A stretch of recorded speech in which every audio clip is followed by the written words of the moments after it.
वक्रतुंड महाकाय सूर्यकोटि संप्रभा निर्विघ्नं कुरु मे देव सर्व कार्येषु सर्वदा। नमस्कार दोस्तों, आप सभी का हमारे भक्ति एंड फन वीडियोस चैनल में स्वागत है। आज मैं आप लोग को श्रावण मास महात्म्य चौथा अध्याय सुनाने जा रही हूँ। तो चलिए वीडियो स्टार्ट करते हैं। धारणा पाड़ना मासोपवास व्रत और रुद्र व्रती व्रत वर्णन में सुगंधा का व्याख्यान। ईश्वर बोले, हे सनत कुमार, अब मैं धारण पारण व्रत का वर्णन करूंगा। प्रतिपदा के दिन से आरंभ करके सर्वप्रथम पुण्यावाचन कराना चाहिए। इसके बाद मेरी प्रसन्नता के लिए धारण पारण व्रत का संकल्प करना चाहिए। एक दिन धारण व्रत करे और दूसरे दिन पारण व्रत करे। धारण में उपवास तथा पारण में भोजन होता है। श्रावण मास के समाप्त होने पर सबसे पहले पुण्यावाचन कराना चाहिए। इसके बाद हे मानद आचार्य तथा अन्य ब्राह्मणों का वरण करना चाहिए। तत्पश्चात पार्वती तथा शिव की स्वर्ण निर्मित प्रतिमा को जल से भरे हुए कुंभ पर स्थापित कर रात में भक्ति पूर्वक पूजन करना चाहिए तथा पुराण श्रवण आदि के साथ रात भर जागरण करना चाहिए। प्रातः काल अग्नि स्थापन करके विधि पूर्वक होम करना चाहिए। त्र्यंबक इस मंत्र से तिल मिश्रित भात की आहुति डालनी चाहिए। उसी प्रकार शिव गायत्री मंत्र से घृत मिश्रित भात की आहुति डालें और पुनः षडाक्षर मंत्र से खीर की आहुति प्रदान करें। तदंतर पूर्णाहुति देकर होम शेष का समापन करना चाहिए। इसके बाद में ब्राह्मणों को भोजन कराना चाहिए तथा साथ ही आचार्य की पूजा करनी चाहिए। हे महाभाग, इस प्रकार से उद्यापन संपन्न करके मनुष्य ब्रह्म हत्या आदि पातकों से मुक्त हो जाता है। इसमें कोई संदेह नहीं है, अतएव इस महाव्रत को अवश्य करना चाहिए। हे मुने, अब श्रावण में मास उपवास की विधि को आदर पूर्वक सुनिए।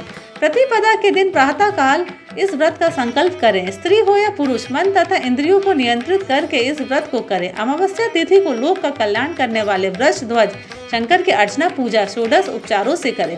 तदंतर अपने सामर्थ्य के अनुसार वस्त्र तथा अलंकार आदि से ब्राह्मणों का पूजन करें, उन्हें भोजन कराएं तथा प्रणाम करके विदा करें। इस प्रकार से किया गया मास उपवास व्रत मेरी प्रसन्नता कराने वाला होता है। हे सनत कुमार, मनुष्य को सभी सिद्धियां प्रदान करने वाले लक्षण ख्याप्रमित रुद्रवर्ती व्रत के विधान को सावधान होकर सुनिए। अत्यंत आदरपूर्वक कपास के 11 तंतुओं से बत्तियां बनानी चाहिए। वे रुद्रवर्ती नाम वाली बत्तियां मुझे प्रश्न करने वाली है। मैं श्रावण मास में भक्ति पूर्वक दीवान के देव गौरीपति महादेव का इन 1 लक्ष संख्या वाली बत्तियों से निराजन करूंगा। इस प्रकार श्रावण मास के प्रथम दिन विधि पूर्वक संकल्प करके महीने भर प्रतिदिन शिव जी का पूजन कर 1000 बत्तियों से निराजन करें और अंतिम दिन 71,000 बत्तियों से निराजन करें, अथवा प्रतिदिन 3000 बत्तियां आदर पूर्वक अर्पण करें और अंतिम दिन 13,000 बत्तियां समर्पित करें, अथवा एक ही दिन सभी 1 लाख बत्तियों को मेरे समक्ष जलाएं। प्रचुर मात्रा में घृत में भिगोई जो स्कृंद बत्तियां होती हैं वे मुझे प्रिय है। तत्पश्चात मुझ विश्वेश्वर का पूजन करके कथा श्रवण करें। सनत कुमार बोले, हे देव, हे जगन्नाथ कारक, कृपा करके आप मुझे इस व्रत का प्रभाव बताएं। हे प्रभु, इस व्रत को सर्वप्रथम किसने किया था? इसके उद्यापन में क्या विधि होती है? ईश्वर बोले, हे ब्रह्मपुत्र, व्रतों में उत्तम इस रुद्र व्रती व्रत के विश्व में सावधान होकर सुनिए। यह व्रत महा पुण्यप्रद, सभी उपद्रवों का नाश करने वाला, प्रीति तथा सौभाग्य देने वाला, पुत्र पौत्र समृद्धि प्रदान करने वाला, व्रत करने वाले के प्रति शंकर जी की प्रीति उत्पन्न करने वाला तथा परम पद शिव लोक को देने वाला है। तीनों लोकों में इस रुद्रव्रती के समान कोई उत्तम व्रत नहीं है।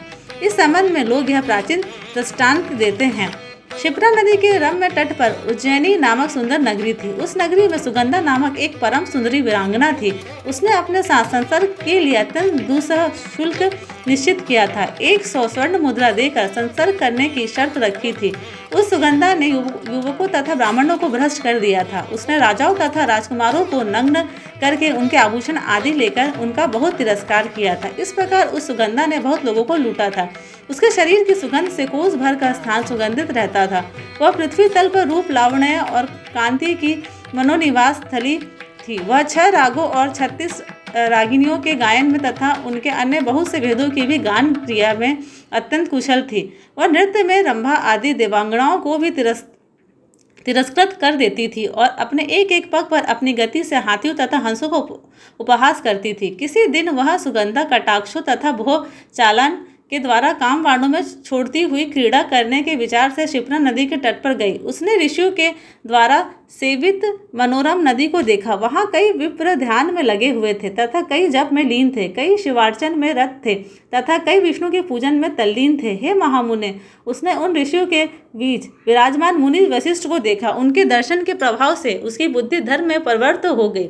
जीवन तथा विशेष रूप से विषयों से उसकी विरक्ति हो गई। वह अपना सिर झुकाकर बार बार मुनि को प्रणाम करके अपने पांव की निवृत्ति के लिए मुनि श्रेष्ठ वरिष्ठ जी से कहने लगी। सुगंधा बोली, हे अनाथनाथ, हे विपेंद्र, हे सर्व विद्या विशारद, हे योगीश, मैं बहुत से पाप किए हैं, अतः हे प्रभु उन समस्त पापों के नाश के लिए मुझे उपाय बताइए। ईश्वर बोले, हे सनत कुमार, उस सुगंधा के इस प्रकार कहने पर वे दिन वत्सल मुनि वशिष्ठ अपनी ज्ञान दृष्टि से उसके कर्मों को जानकर आदरपूर्वक कहने लगे। वशिष्ठ बोले, तुम सावधान होकर सुनो, जिस पुण्य से तुम्हारे पाप का पूर्ण रूप से नाश हो जाएगा वह सब मैं तुमसे अब कह रहा हूँ। हे भद्रे, तीनों लोकों में विख्यात वाराणसी में जाओ। वहां जाकर तीनों लोकों में दुर्लभ महान पुण्य देने वाले तथा शिव के लिए अत्यंत प्रीतिकर रुद्रव्रती नामक व्रत को उस क्षेत्र में करो। हे भद्रे, इस व्रत को करके तुम परम गति प्राप्त करोगे। ईश्वर बोले, तब उसने अपना धन लेकर सेवक तथा मित्र सहित काशी में जाकर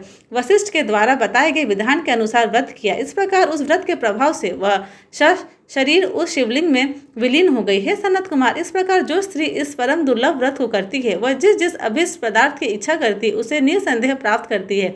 हे सुव्रत, अब आप माणिक्य व्रतियों का महात्म्य सुनिए। हे विपेंद्र, उन माणिक्य व्रतियों के व्रत से स्त्री मेरे अर्थ आसन की अधिकारिणी हो जाती है और महाप्रलय प्रणयत वह मेरे लिए प्रिय रहती। अब मैं इस व्रत की संपूर्णता के लिए उद्यापन का विधान बताऊंगा। चांदी की बनी हुई नदीश्वर की मूर्ति पर आसीन सुवर्ण भगवान शिव की पार्वती सहित प्रतिमा को कलश पर स्थापित करना चाहिए और विधि के साथ पूजन करके रात्रि में जागरण करना चाहिए। इसके बाद प्रातः काल नदी में निर्मल जल में विधि पूर्वक स्नान करके 11 ब्राह्मणों सहित आचार्य का वरण करना चाहिए।